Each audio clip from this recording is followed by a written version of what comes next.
పార్వతీ పరమేశ్వరవు రాబోయే కార్తీక మాసంలో అతి పవిత్రమైనటువంటి ఈ క్షేత్రంలో అతి పవిత్రమని ఎందుకు చెప్తున్నానంటే ఈ క్షేత్రంలో సాక్షాత్తు కుక్కుటేశ్వర స్వామిగా స్వయంభూగా వెలిసాడు పరమేశ్వరుడు.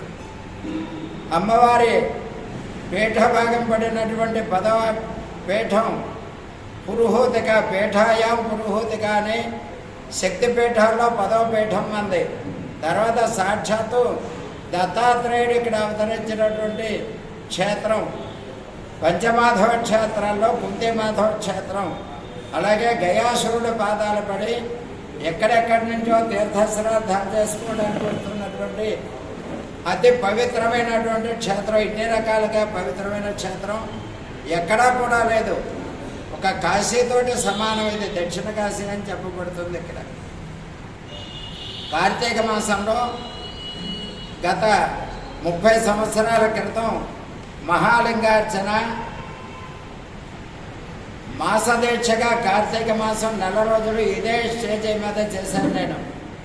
ఆ తర్వాత 11 సంవత్సరాలు చేసి రుద్రయాగం చేయడం జరిగింది. ఇక్కడే కోటిలింగార్చన చేయాలి ఈ క్షేత్రంలో. ఎప్పుడో జరగనటువంటిది కోటిలింగార్చన.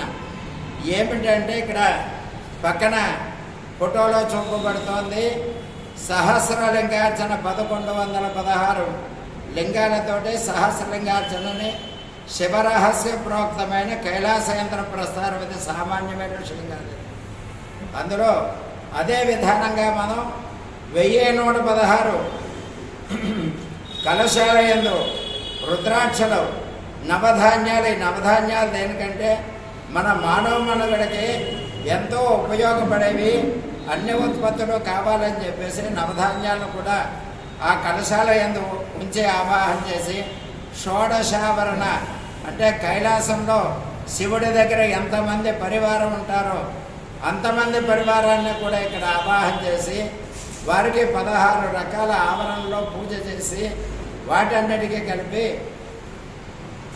11 రుద్రాలతోటి పాలు, పెరుగు, నెయ్యి, తేనె, పంచదార, పండ్ల రసాలు, విభూతి, గంధం, సెంటు, లవండర్ ఇలాగా 11 రకాల ద్రవ్యాలతోటి అభిషేకం చేయడం జరుగుతుంది. ఒకరు కాదు, 11 మంది రుద్ర సంఖ్యతోటి. అంటే ఒకరోజు కార్యక్రమంలో 11 × 11 121 అభిషేకాలు జరుగుతాయి. ఇలాగా కోటిలింగార్చన 10 రోజుల్లో పూర్తవుతుంది.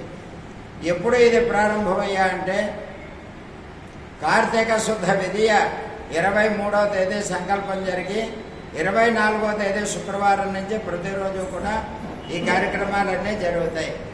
తర్వాత కోటి బిల్వార్చన ప్రతిరోజు కూడా శివుడికి మగవారి చేత 10 లక్షల బిల్వార్చన, ఆడవారి చేత 10 లక్షల కుంకుమార్చన. తర్వాత శరత్కాలే మహాపూజ క్రియతే యాచవార్షికి. శరద్ ఋతువులో ఎవరు నాకు పూజలు చేస్తూ ఉంటారా అని అమ్మవారు ఎదురు చూస్తుంటుంది. అటువంటి శరద్ ఋతువులో కార్తీక మాసంలో అమ్మవారిని ఉద్దేశించి దేవీ భాగవతంలో చెప్పబడినటువంటి 700 శ్లోకాలు, ప్రతిరోజు 10 పారాయణలు, ఒక పారాయణ హోమం 13 రకాలతోటి బలాలతోటి పారాయణ హోమం జరుగుతుంది. తర్వాత కుంకుమార్చన, ఎవరికి సువాసన్యర్చన ప్రేత సువాసన స్త్రీలను పూజించడానికి అమ్మవారు ఇష్టపడుతుంది. అటువంటి సువాసనకి పూజ, కుమారి పూజ, ప్రతిరోజు కూడా లక్ష్మీ గణపతి హోమము, లక్ష్మీ హోమము, ఇటువంటి కార్యక్రమాలన్నీ కూడా జరిగి 3వ తేదీతోటి అంటే పౌర్ణమి రేపనగా 2వ సోమవారంతో కార్యక్రమాలన్నీ కూడా పూర్ణాహుతితోటి సమాప్తి అవుతాయి.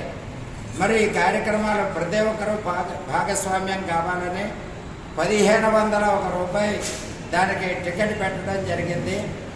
అలాగే 11,111 రూపాయలు కట్టినట్లయితే ఆ రోజు జరిగే కార్యక్రమాలన్నీ కూడా కళ్యాణంతో సహా ప్రతి కార్యక్రమం కూడా మీ చేతులతో మీరు చేసుకోవచ్చు. అలాగే ప్రారంభం సంకల్పం నుంచి ఆఖరి దాకా కూడా ప్రతిరోజు మీరు గోత్రనామాతో ఈ కార్యక్రమాలన్నీ కూడా జరుగుతాయి. మహాతరమైనటువంటి కార్యక్రమం ఎంత బలమైందో అంత బలమైనటువంటి క్షేత్రం పిఠాపురం క్షేత్రం ఇక్కడ చేయడం జరుగుతుంది. అందరూ కూడా పాల్గొని ఈ కార్యక్రమాన్ని జయప్రదం చేయవలసిందిగా కోరుతున్నా. ఓం నమ శివాయ. యద్వారే మత్తమాతంగా వాయువేగా స్తురంగమా పూర్ణేందు వదనానారే శివ పూజ విధే ఫలం. ఈ శివ పూజ చేయడం వల్ల ఏమిటయ్యా ఫలం అంటే, ఎవరి గుమ్మంలో అయితే మదించినటువంటి ఏనుగులు, వాయువేగం గల గుర్రాలు, నిండు చంద్రుని పోలినటువంటి ముఖం గల స్త్రీ అంటే భార్య సంతోషంతో ఇల్లు ఐశ్వర్యంతో ఉంటుందో అది శివ పూజ వలన మాత్రమే కలిగే ఫలితం. ఐశ్వర్యాన్ని ఇచ్చేవాడు ఈశ్వరుడు.